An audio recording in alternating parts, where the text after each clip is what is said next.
que ce que vous avez posé comme question. Je commencerai par remercier tout le monde. J'ai oublié de le dire en version wolof, à commencer par l'imam Ratib, l'imam Diago, qui est une connaissance de très longue date. Je crois que déjà vers les années 90, quand je revenais de l'université, il m'invitait à la radio Sud FM. On faisait des émissions. Donc on se connaît depuis très longtemps. Son sermon, comme je l'ai dit lui-même, il dit que je dis l'imam Diago est tout resté égal à lui-même. C'est un sermon très évocateur par rapport au contexte. Le mois de Ramadan, comme il l'a dit, c'est un mois qui a été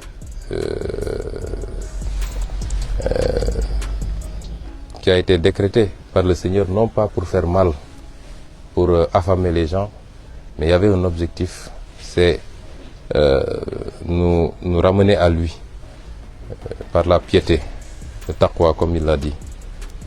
Et c'est pourquoi c'est un mois extrêmement important, 1/12, où lui-même le Seigneur nous dit que c'est un mois pendant lequel même Satan est maîtrisé pour vous permettre de recharger, de vous ressourcer spirituellement. Et nous prions pour que le Seigneur agrée tous nos actes de dévotion, toutes nos prières également, qu'il nous accorde ce qu'il a promis dans ce mois, notamment sa miséricorde, mais également la promesse d'un agrément directement au paradis.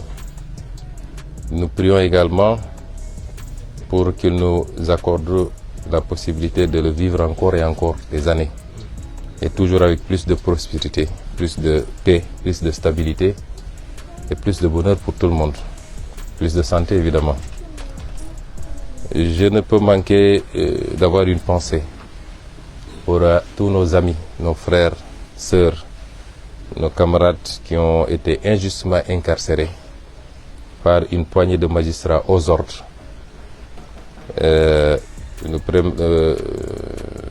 Le frère Diomaye Faye a utilisé un terme dans un poste et ça lui vaut la prison, c'est le terme clochardisation. Effectivement, il y a une forte clochardisation d'une poignée de magistrats, je le répète comme il l'avait dit, et c'est malheureusement ce petit groupuscule de magistrats qui ne font même pas 10 en réalité, qui aujourd'hui exécutent les sales bouillons pour prendre des innocents, des gens très utiles à leur pays, plus utiles à leur pays qu'eux-mêmes. Parce que si vous prenez un inspecteur principal des impôts, avec son parcours, mais ce qu'il peut rapporter dans les caisses de l'État, pour des, excusez-moi du terme, mais des enfantillages, vous le mettez en prison, vous êtes en train de nuire plus au Sénégal qu'à ce monsieur. Et j'ai une pensée pour tous ceux qui sont incarcérés. Vous savez qu'on en a des centaines, injustement, dans le cadre d'une traque politique.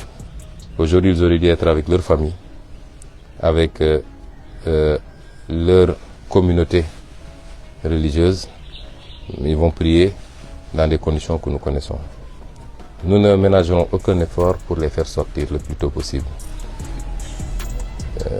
C'est pas un jour pour hausser le ton, je m'en limiterai à ça, mais vous comprendrez bien que nous ne baisserons jamais les bras. À l'endroit de tous les Sénégalais, leur souhaiter une bonne fête et leur réitérer notre attachement à la paix. Parce que sans la paix, rien ne peut se faire. Nous ne serions pas là sous ce manguier dans la cour d'une mosquée à Palabré s'il n'y avait pas la paix là où nous sommes. Nous sommes fondamentalement attachés à cette paix. Même si quelquefois pour avoir une paix, l'histoire a démontré qu'il faut passer par la guerre. Même le prophète a été contraint à faire la guerre. La guerre, on l'a fait pour quelqu'un qui croit en Dieu, pour quelqu'un qui respecte l'être humain, quelle que soit son appartenance ethnique, régionale, religieuse, confrérique, etc. Pour quelqu'un qui est un humaniste, la guerre n'est qu'un moyen de défense, n'est jamais, on la décrète jamais de manière offensive. Et c'est ce que nous apprend nous apprennent tous les grands hommes. Si les prophètes ont été obligés quelquefois de faire la guerre, c'est parce qu'on les y a obligés, on les a contraints à la faire. Mais autrement, personne ne souhaite la guerre parce que elle n'est facile pour personne. Réitérer aux Sénégalais que nous sommes fondamentalement attachés à la paix. Tous ceux qui nous connaissent nous ont connus. Ici, c'est mon quartier où j'ai passé toute ma jeunesse, toute mon enfance. Vous ne verrez aucun de nos cohabitants vous dire que il a connu Ousmane Sonko comme un homme un perturbateur ou quelqu'un qui ne veut pas la paix. Et vous ne verrez jamais quelqu'un vous dire la maison où les parents d'Ousmane Sonko, on les a une fois surpris dans telle ou telle situation conflictuelle. Nous n'avons pas connu ça et nous ne le souhaitons pas. Nous sommes donc fondamentalement attachés à cette paix. Nous la souhaitons, nous y travaillons tous les jours. Mais pour faire la paix, il faut être deux. Et si on continue à nous contraindre à nous défendre, nous serons obligés de nous défendre. Nonobstant, malheureusement, une situation que tout le monde constate et déplore, c'est sur toutes les lèvres. Nous avions tendance à dire que nous avons des mécanismes de régulation au Sénégal. Apparemment, ces mécanismes sont en train de faiblir dangereusement. Puisque nous sommes à un jour de fête religieuse et que il est important de se référer aux enseignements religieux en conséquence. Pour ceux que je maîtrise de plus, notamment la religion musulmane, la manière dont on gère ces situations-là a été clairement arbitrée par des versets coraniques. On nous dit que s'il y a deux parties qui s'affrontent, les autres ont l'obligation d'arbitrer, de commencer d'abord par essayer de concilier et de réconcilier les gens. Mais s'ils se rendent compte qu'il y a une des parties qui ne pose pas problème, mais qu'il y a une autre partie qui continue à vouloir créer les conditions du conflit, il est important que tous le rappellent à l'ordre et s'ils refusent, que tous se liguent pour le combattre jusqu'à ce qu'ils reviennent à la raison. Ça, c'est un verset coranique que je n'ai pas inventé. Et tout le monde sait ce qui se passe dans ce pays. C'est à sens unique. Celui qui instrumentalise la justice, qui fait des arrestations arbitraires, qui essaie de liquider des candidats parce qu'il en a peur simplement, qui lâche ses forces de l'ordre sur les gens. Et c'est l'occasion pour moi de revenir sur ce qui se passe souvent en Casamance.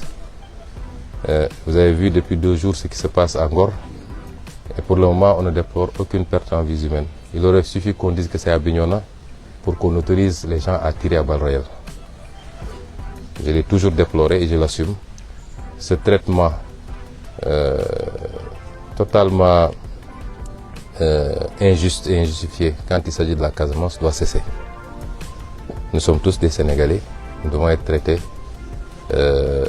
même pied d'égalité. Donc nous demeurons attachés à cette paix, nous y travaillons, mais ce n'est pas pour autant que nous allons nous laisser marcher dessus. Et c'est pourquoi nous avons toujours invoqué notre droit constitutionnel à la résistance. Celui qui résiste, il se défend, il n'attaque pas. Terminer par Ziguinchor et dire simplement que je remercie encore une fois les populations de Ziguinchor qui nous ont investi de leur confiance depuis un peu plus d'1 an maintenant et qui nous accompagnent. Je crois que je suis le maire le plus chanceux du Sénégal. C'est parce que d'abord la population ziguinchoroise fait bloc derrière nous, indépendamment des petites gesticulations politiciennes. Vous savez, aujourd'hui nous sommes dans une ère de communication, il est très facile d'instrumentaliser 10, 15, 20 personnes et de dire à la presse nationale. Et c'est ça l'importance, Ziguinchor est devenu un intérêt national, même s'il y a un moustique qui pique une crise, c'est à la une de toute la presse nationale. C'est très facile de mobiliser quelques personnes pour leur dire allez faire brassard rouge, allez crier, allez, etc. Et pour dire après, oui, même dans sa mairie, il a des problèmes. Et je crois que nous sommes 300 000 Ziguinchorois. Et l'écrasante majorité, pour ne pas dire la totalité des Ziguinchorois, nous manifeste leur satisfaction par rapport à ce qu'on a commencé à faire depuis 1 an. Nous le remercions de leur tolérance également, parce que du fait de mes occupations au niveau national et même international, je ne peux pas être aussi présent que je le voudrais. Mais les Ziguinchorois l'ont compris et m'accompagnent par rapport à ça. Ils savent qu'on est à 10 mois, 9 mois d'une élection présidentielle cruciale. Et je crois pouvoir dire modestement que si je ne suis pas le mieux placé, je suis parmi les 2 les mieux placés aujourd'hui pour espérer être président de la République dans 9 mois. Et ils savent que c'est une demande nationale. Ziguinchor a besoin de moi, Saint-Louis a besoin de moi, Matam a besoin de moi, Mbacké a besoin de moi, Kaolack a besoin de moi. Je suis obligé souvent de répondre à tous ces Sénégalais. Et les Ziguinchorois l'ont compris, ils m'accompagnent, je les remercie. C'est dû également à la qualité de l'équipe municipale, à commencer par mes conseillers, le bureau, l'équipe technique administrative du moins. Ils sont en train de faire un excellent travail. Je peux rassurer tout le monde que tous les jours également, je suis de très près ce qui se passe. Je suis tous les jours en contact avec les gens individuellement ou dans des réunions groupées par Zoom. Et nous prenons les décisions qu'il faut pour la ville. Et je terminerai par annoncer à ces Ziguinchorois d'ailleurs que dans quelques jours, le mercredi, Inch'Allah, nous allons lancer les 12 grands chantiers de la mairie. Et c'est des chantiers infrastructurels, mais également des chantiers allant dans le sens du financement. Mais nous avons opté pour des infrastructures structurantes. Faire des choses qui soient utiles pour tout le monde, qui soient utiles pour les populations, pour les professionnels, mais également pour la mairie. Et c'est pourquoi, parmi lesquels je vais vous citer quelques-uns de ces grands chantiers, aujourd'hui nous avons un problème d'infrastructure sportive. Je crois que le stade Aline Sitoé devrait être incessamment d'ailleurs fermé, et même le Casa Sport devra en ce moment recevoir à Dakar. Alors, nous avons opté pour refaire totalement le stade Jules François Bocandé et le mettre aux normes qu'il faut, avec une pelouse synthétique, une piste d'athlétisme, refaire les tribunes, l'éclairage, mais le terrain de basket également et les terrains de handball et de volleyball. Nous avons aussi décidé de construire 2 nouveaux marchés, mais de réhabiliter aussi les autres marchés, notamment le marché Baneto et le marché Mariama Diédhiou, marché HLM. Nous avons décidé de lancer un certain nombre de travaux de pavage et de réfection des routes existantes. Nous avons décidé également de construire 2 nouveaux marchés. Un marché aux poissons à Boudodi et un autre marché aux fruits et légumes qui sera sur le boulevard 54. Et nous avons aussi le projet d'aménagement d'espaces verts. Parce une ville doit respirer. Aujourd'hui, c'est le même problème pour Dakar. D'ailleurs, si vous voulez sortir avec votre famille ou seul pour aller vous promener, aller prendre de l'air quelque part, vous avez du mal à trouver un endroit à Ziguinchor. Et nous voulons pouvoir offrir des cadres comme ça.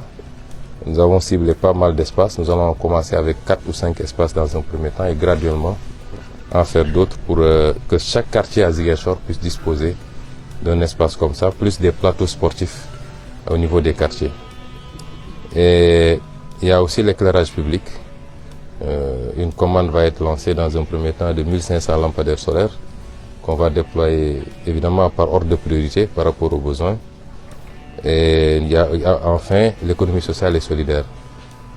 Puisque nous avons atteint l'enveloppe minimale qu'on s'était fixée, c'est-à-dire les 100 millions pour commencer à tourner avec des fonds revolving, financer la petite économie, mais aider les gens à avoir au moins un petit capital et démarrer une activité avec comme cible principale évidemment les femmes, pour ce que nous savons tous, mais également cette jeunesse que nous voulons de plus en plus appeler à se prendre en main par l'auto-emploi. Il suffit juste de la pousser et de l'aider un peu. Donc c'est entre autres quelques-uns des grands chantiers que nous allons lancer et nous espérons pouvoir les réaliser le plus rapidement possible, en tout cas dans des délais très courts pour le bénéfice des Ziguinchorois.